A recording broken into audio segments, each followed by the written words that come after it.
estar aqui conosco, mas eu não podia deixar passar esse dia, pastor Valdomiro, em branco. O senhor sabe que dia é hoje, pastor? Além de ser sábado, hoje é o dia do pastor. Dia do pastor, e nós temos vários pastores aqui na igreja. Pastor Ibson, faz favor. Quem mais é pastor aqui, está aqui na nossa igreja hoje? Gostaria de ver. Eu sei que tem mais. Vem aqui à frente, por favor. Vem aqui, todos os pastores. Rapidinho, que nosso tempo, nós não queremos tirar o tempo da pregação do pastor Valdomiro. E o Elias vai fazer uma oração de dedicação para esse momento. Vem aqui à frente. A igreja pode permanecer como estão, e nós aqui na frente iremos nos ajoelhar. E após, na saída, você dá um abraço forte nesses homens aqui, ó, né, Elias? Dedicados ao ministério. Vamos nos ajoelhar.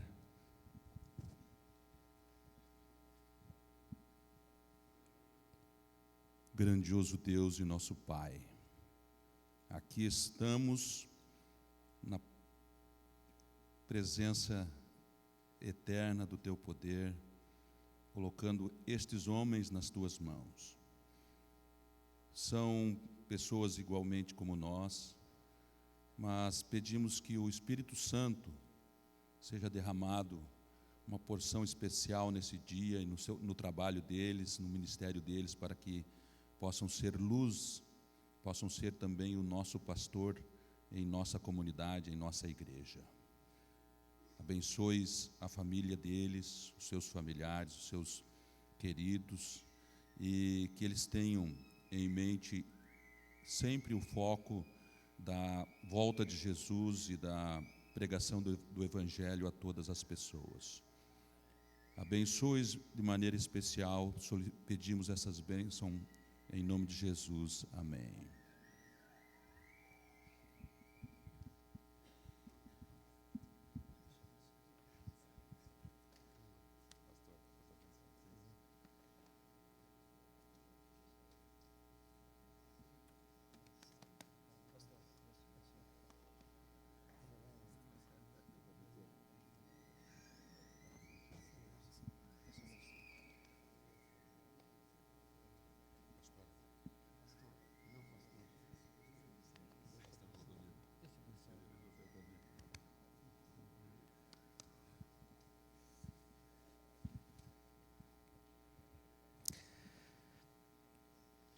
Abra sua Bíblia, por gentileza, no livro de 1 Coríntios, capítulo 6. Se você abrir a sua Bíblia de modo aleatório, possivelmente você esteja no livro de Salmos. Aí você vai folheando para frente, bem para frente, e você vai chegar ao livro de Coríntios. Livro de Coríntios, capítulo 6. Se você olhar no canto superior da sua Bíblia, você vai ver o nome do livro, tanto na esquerda quanto na direita. Veja o livro que você está aí e vai folheando até você achar Coríntios. Está lá no Novo Testamento. Paulo escreveu 3 cartas a Coríntios. Na Bíblia existem 2 delas. Ache a primeira. Você verá números grandes na página. Esses números representam os capítulos. Acho o capítulo 6.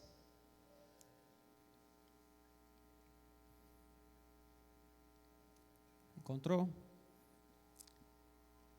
Você verá uma série de números menores, minúsculos. Na maioria das Bíblias eles ficam um embaixo do outro. Ache o verso 11.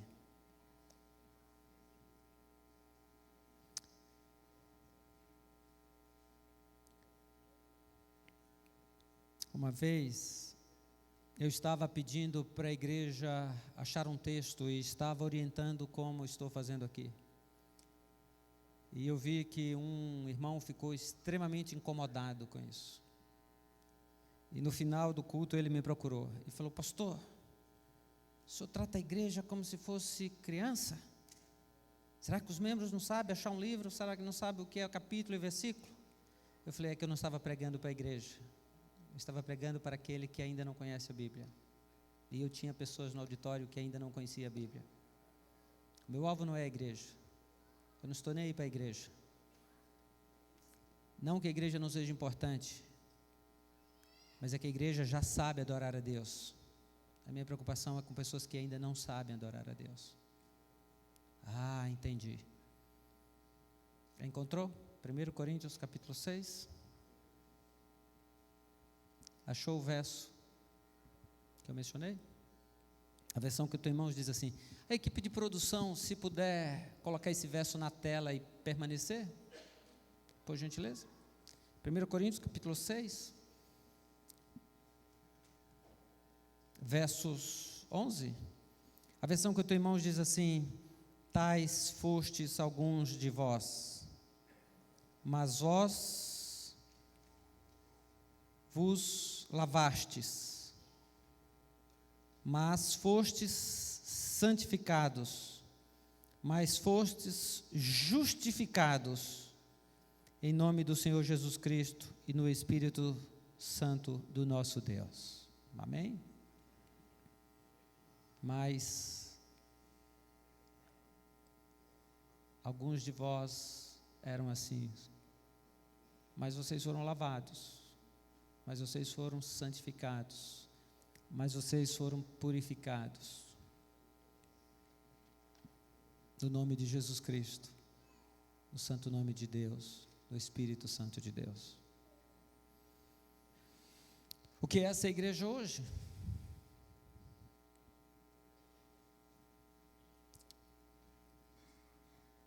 O que é ser igreja hoje? Para que existe a igreja? Será que para discutir normas, padrões?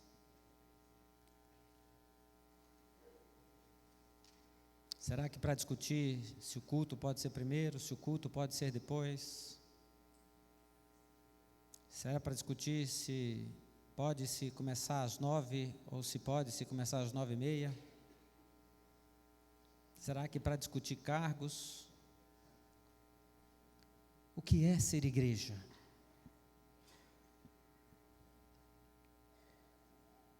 Será que para manter as estruturas institucionais? Será que para manter os valores culturais? Para que Deus nos chamou? Qual é a relevância de sairmos de casa tendo tomado um banho, vestido uma roupa melhor do que a que habitualmente usamos e virmos ao templo?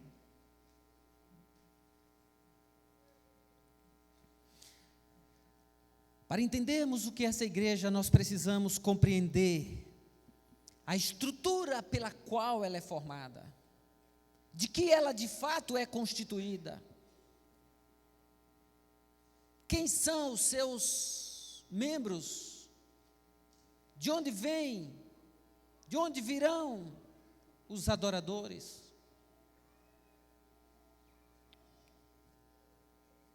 Paulo começa a escrever as suas cartas sempre dizendo: aos santos da igreja em Éfeso, escreve. Aos santos da igreja em Coríntios, escreve.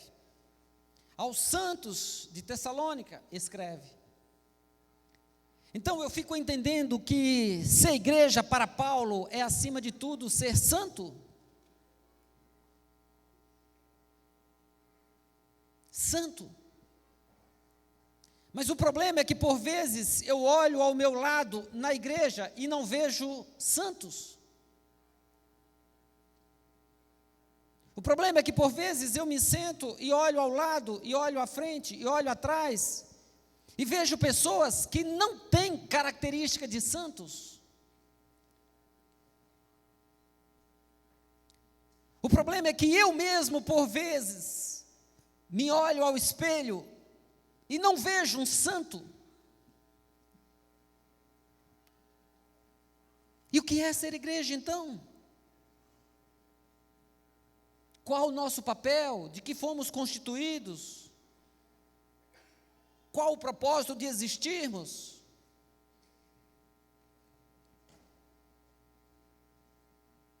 como Paulo poderia chamar de santos essa gente? Em especial, a igreja de Coríntio é algo que merece o nosso estudo e a nossa atenção.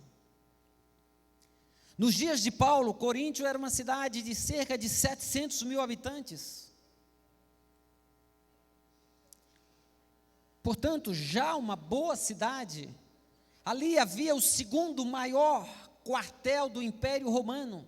Naturalmente, o primeiro ficava em Roma. Coríntio era uma cidade extremamente promíscua.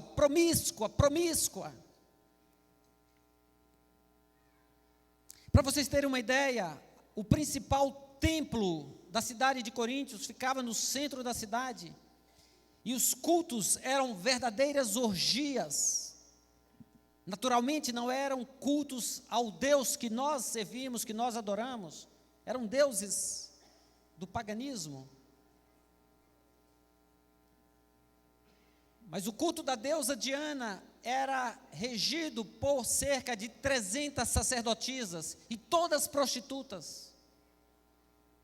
E havia orgias sexuais nesses cultos.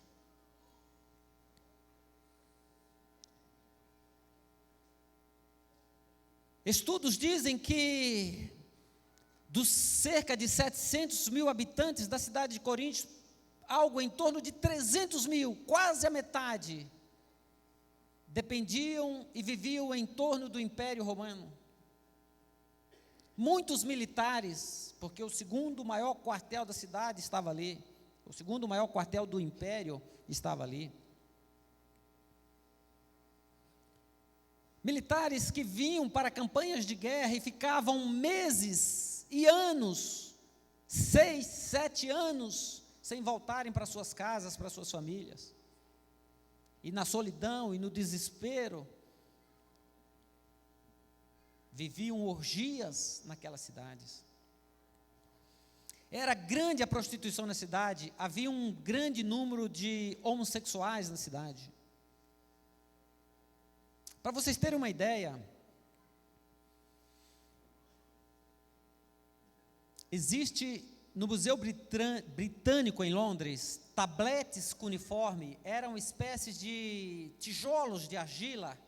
Quando molhado, quando massa mole, eles escreviam leis, códigos nesses tabletes cuneiformes. E daí a palavra cuneiformes, porque vinha de cunha, como se fosse uma ponta de faca, onde eles usavam para escrever na argila.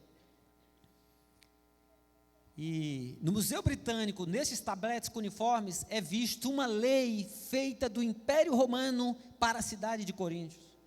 E a lei era a seguinte: todo homem homossexual da cidade de Coríntio deve usar o cabelo longo. E toda mulher que for dada à prostituição na cidade de Coríntio deve usar o cabelo muito bem curto, como talvez eu estou usando aqui o meu. Isto era uma linguagem da cultura local. Na nossa cultura, se você olha para a minha mão e vê uma aliança na mão esquerda, você diz, ele é casado. É uma comunicação da nossa cultura. Na cidade de Coríntio, olhar para um jovem de cabelos longos era dizer, este é homossexual. Ele vive disso. Olhar para uma mulher de cabelos curtos era dizer, ela é prostituta. Por favor, entenda, isso absolutamente não se aplica ao dia de hoje. Estou falando de 2000 anos atrás, contextualizando a época e local. O evangelho entra na cidade de Coríntio e começa a tirar essas pessoas do meio em que elas vivem e trazendo para a igreja. E elas traziam as suas cicatrizes. Para um homossexual, quando se convertia na cidade de Coríntio, ele procurava logo o cabeleireiro e cortava o cabelo. E ele dizia, eu não sou mais assim. Mas para uma mulher que tinha o cabelo bem curtinho, quando ela se convertia, o que fazer? O cabelo não cresce de um dia para o outro. Então Paulo diz, use véu. E se você vê, a única igreja que Paulo manda usar véu, diz respeito a esta lei do Império Romano. Mas acontecia problemas.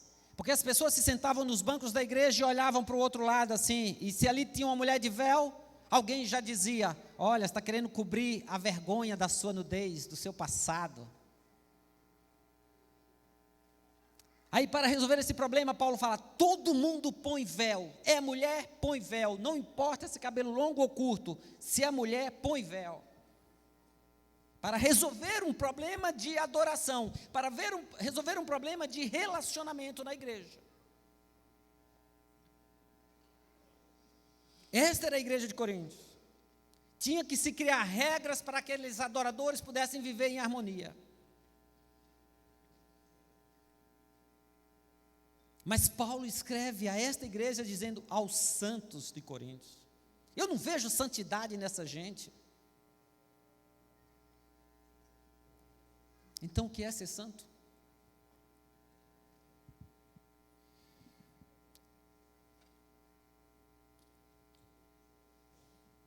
Vamos estudar um pouco sobre os santos de Deus? Quem foi Abraão? Este foi santo. Ele era tão santo que foi rotulado corretamente pela Bíblia como o pai da fé. Mas não esqueça que ele foi covarde, capaz de entregar a sua própria esposa para a relação sexual com um rei, apenas por medo de morte. E isso é ser santo? Quem foi Jacó? Não, pastor, esse é santo. Tanto é que é o pai das 12 tribos e da tribo de Judá, de onde veio Jesus. Este é santo. É santo? Mentiroso, trapaceiro, ladrão, capaz de roubar o próprio pai, o próprio irmão. É isso ser santo? Quem foi Davi? Um cego estava sentado à porta de Jerusalém e ele percebeu uma movimentação estranha a mais. E ele cutucou alguém e disse: me ajuda, eu estou percebendo que há um movimento a mais aqui, o que está acontecendo? E alguém disse: é Jesus que está passando. E ele já tinha ouvido falar de Jesus. E o cego, querendo homenagear, querendo glorificar, querendo exaltar a Jesus, ele começou a gritar: Jesus, filho de Davi. Então, para homenagear Jesus, ele dizia que era filho de Davi. Então, Davi era um santo. O mais vergonhoso caso de adultério na história do povo de Deus foi vivido por Davi. Ele não só se envolveu no mais escandaloso caso de adultério, como ele providenciou a morte daquele homem para encobrir o seu erro. Este é santo? Quem foi Mateus? Não, este é santo, porque vivia com Jesus ali. É santo? Se Mateus vivesse nos nossos dias, muito possivelmente nós estivéssemos vendo a Operação Lava Jato, Mateus lá, junto com outro povo lá. José Disseu e... Se Mateus visse hoje, Sérgio Moro estava lá, arrolando o caso de Mateus ali. É isso ser santo? Quem foi Simão? O Zelote. Pertencia a um grupo de revolucionários armados que queria a independência de Israel com sangue, com força. Quem foi Simão Pedro?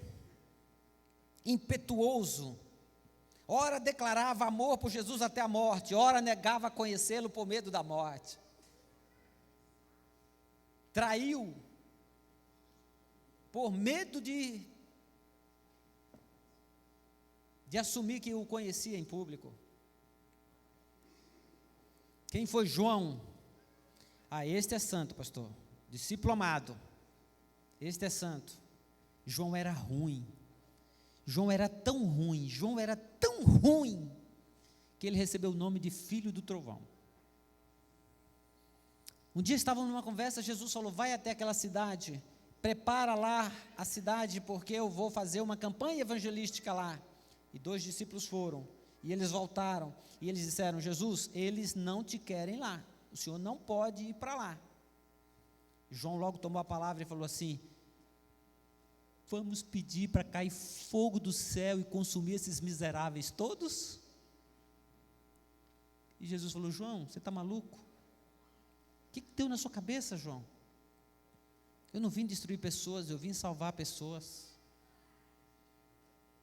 Esse era João, o discípulo amado, e era desse jeito. Então, o que é essa igreja? Se eu posso olhar para a igreja hoje e ver pessoas que eu desaprovo, e eu posso olhar para a igreja bíblica e não sei como entender o que é a igreja. Philip Wans, no livro Maravilhosa Graça, ele diz que rejeitou a igreja durante muito tempo, porque olhava para o lado e não via exemplo de pessoas que tivessem abraçado a graça de Deus. Rejeitei a igreja porque eu olho para o lado e vejo um desgraçado. Mas voltei, diz ele, porque não encontrei graça em nenhum outro lugar. O que era a igreja? A igreja é constituída de pessoas com as suas histórias de falhas, quedas, com as suas cicatrizes de vergonha, mas que estão ali buscando a transformação.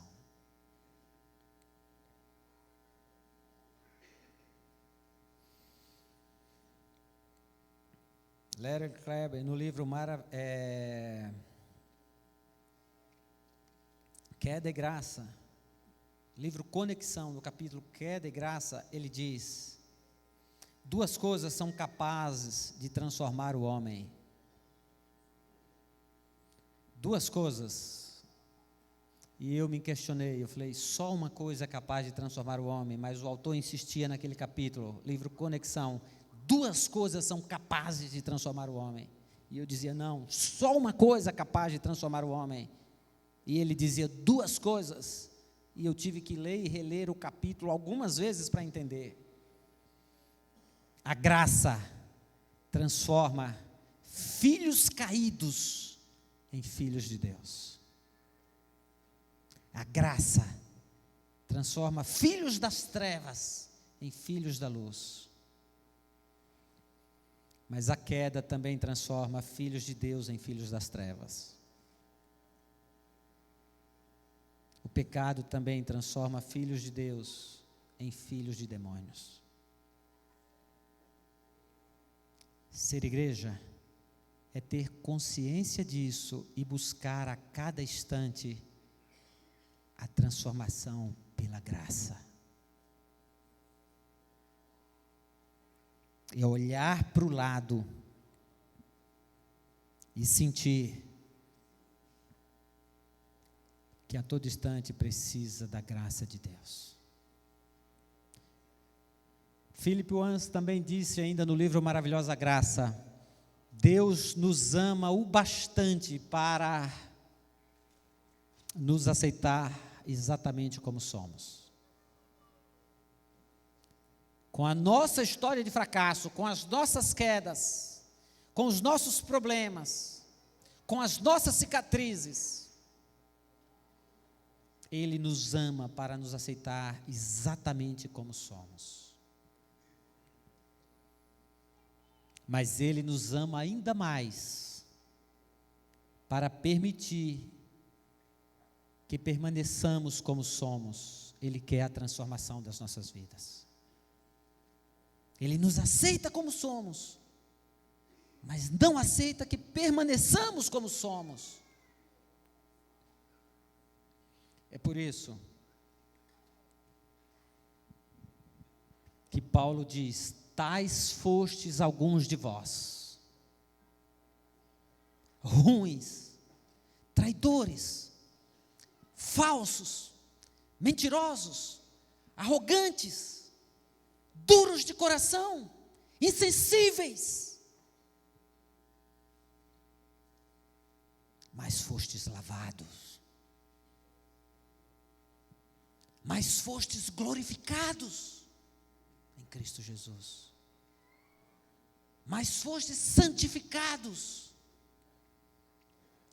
Isto é obra do Espírito Santo de Deus.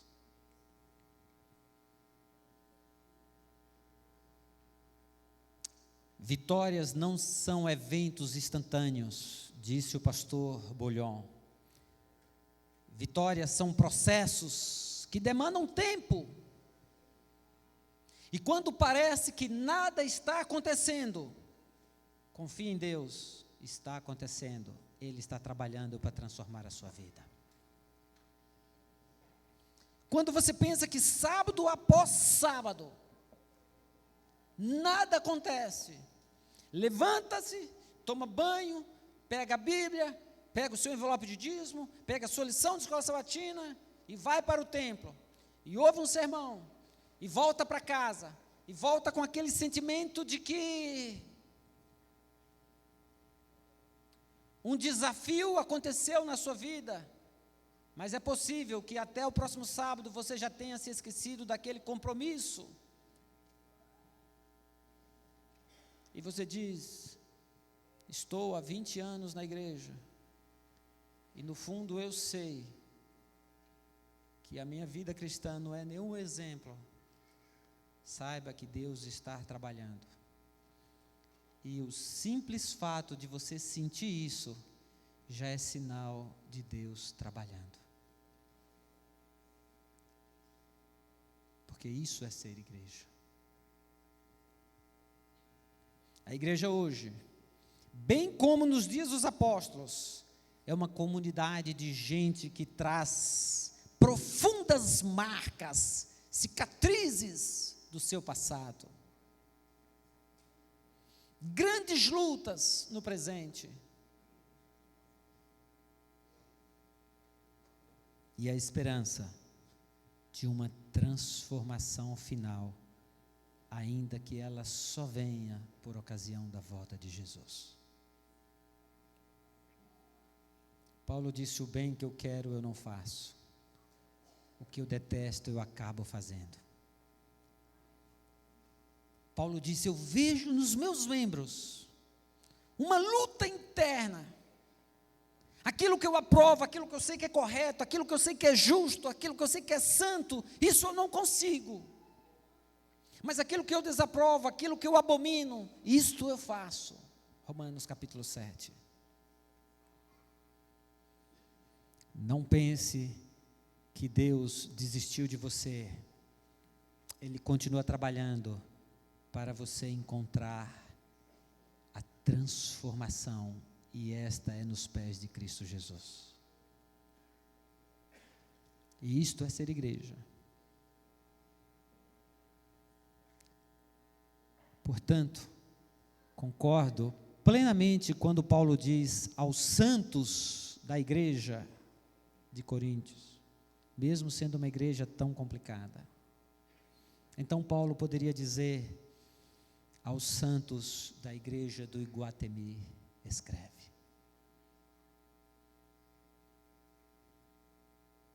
Aos santos da igreja do Iguatemi em Porto Alegre, escreve. Tais fostes vós, mas Deus está trabalhando para que sejam transformados. Deus não desistiu de nós.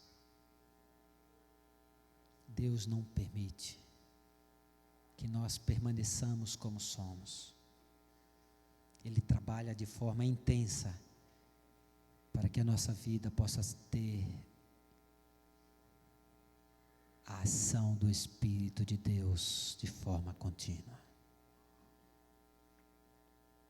Se levante, ergue a sua cabeça, continue andando.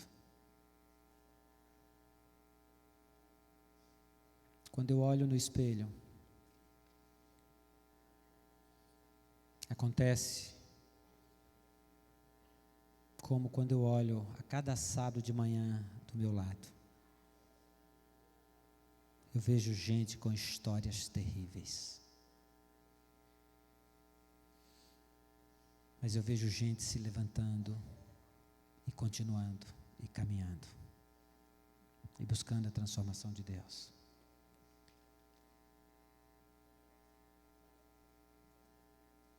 Sabe, igreja?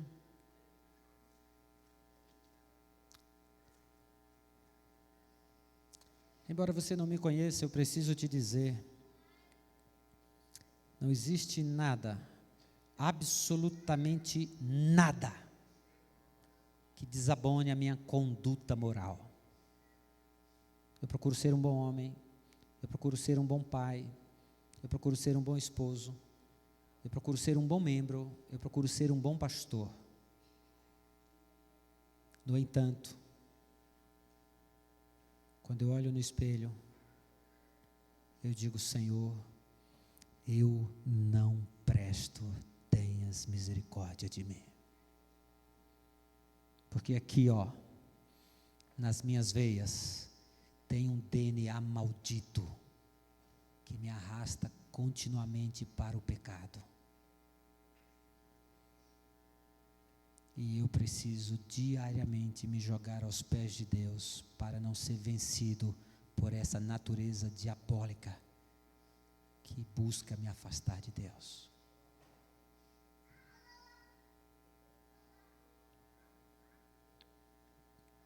Gosto de Davi. Amo estudar a história de Davi. Eu estava diante de uma decisão. Estava diante de pregar em um congresso onde teria algo em torno de 3.000 pessoas. E eu preguei na sexta e agora pregaria no sábado de manhã. E eu tinha duas opções: ou eu pregava sobre José, ou eu pregava sobre Davi. E eu estava em conflito, sem saber qual sermão eu usaria no dia seguinte. E aí eu busquei um pastor experiente que estava no auditório. Disse: pastor, me ajuda, vem cá. Pastor, eu estou em oração e eu tenho esses 2 sermões. Qual que eu prego amanhã, pastor? E ele disse para mim assim: pregue sobre Davi. Ele era safadinho como nós.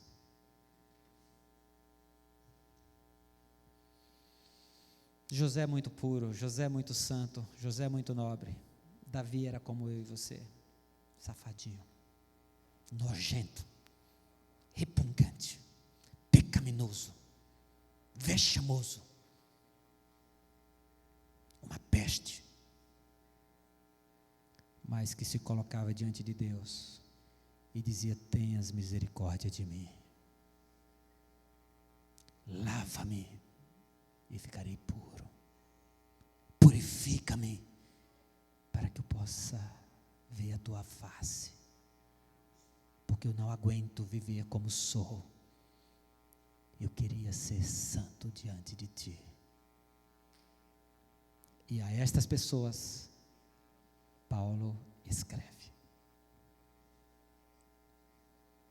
Deus possa te abençoar, Deus possa te levar para casa, Deus possa te carregar nos braços, Deus possa te transformar, Deus possa te dar a vitória, Deus possa te dar a vida eterna. Amém.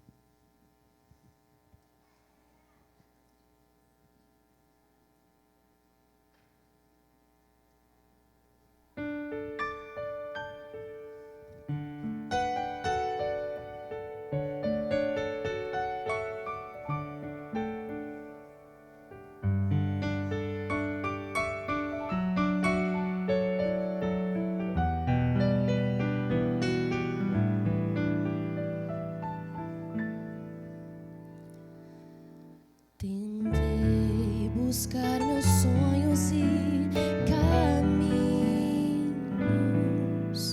pensando escolher o que é melhor pra mim. Sonhei com tudo que eu sempre quis,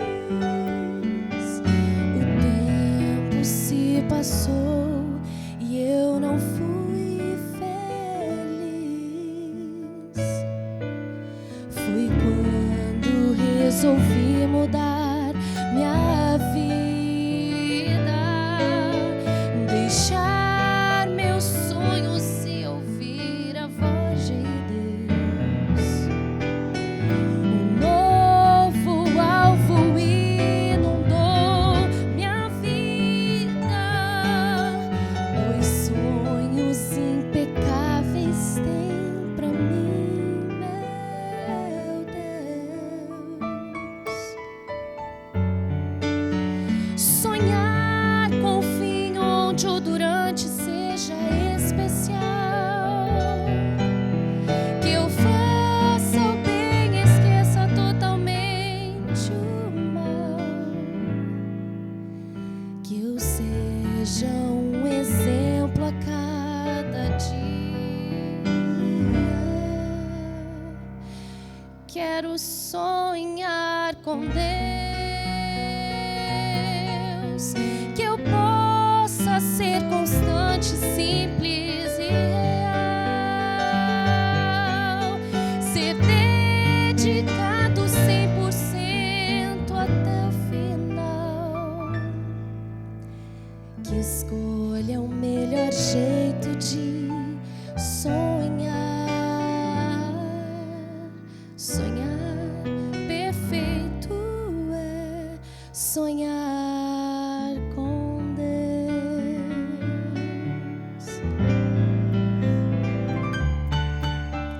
Sonhar com o fim onde o durante seja especial, que eu faça o bem, esqueça totalmente o mal, que eu seja um exemplo a cada dia. Quero sonhar com Deus, que eu possa ser constante, simples e real, ser dedicado 100% até o final, que escolha o melhor jeito de sonhar. Sonhar perfeito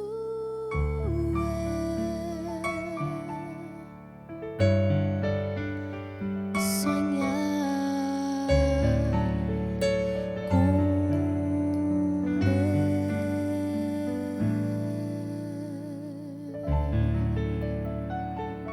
Deus. Feche os seus olhos. Dá-nos o teu Santo Espírito, Senhor. Opera em nós a transformação que precisamos. E sejas glorificado nas nossas vidas. Nós te pedimos em nome de Jesus. Amém.